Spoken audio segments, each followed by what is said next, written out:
Okay folks, Bob here.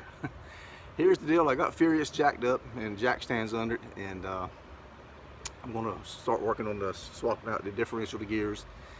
And so what I'm going to do right now, I'm just going to video take.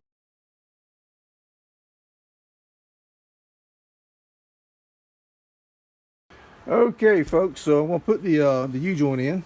I took the other one out. Probably should have showed you that, but forgot all about it. So I just a lot of guys use a press, and I've got a press. It's in a bad location. It's hard to get to. Got to move stuff out of the way to get to it. The reason I don't use it that much, I've always just unless they're really stuck, I've always just popped the U-joints out with just a hammer and a couple of brass taps.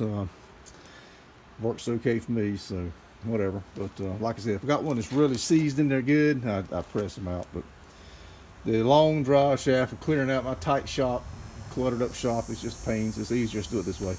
I'm gonna put you on time lapse while I press and knock this one in.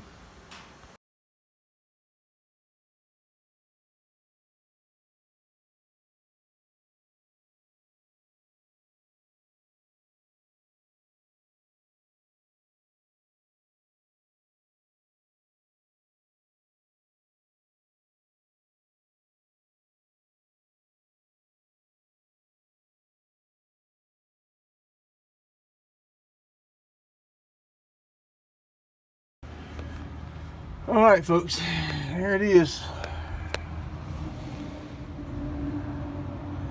410. And we're getting ready to stick it up in there. 410 with a spool. So got a little.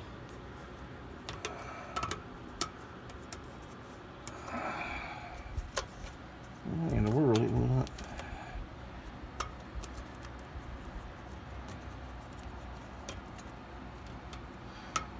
I left my little tripod thing, so I'm not going to be able to let you guys see me strain to lift that center section up, but I'll get back with you when I get it put in later.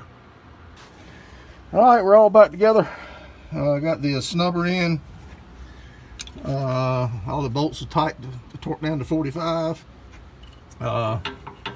Still spins free, no problem. So I'm going to pop the axles in, and then to put the drums and slicks on. Okay folks, well, we're all back together. The 410 gear is installed, the slicks are installed. I just got to get my torque wrench out, torque them down, and I got gear oil in it. I'm gonna fire it up maybe tomorrow and run it a little bit on jack stands, circulate some of that gear oil and check it again.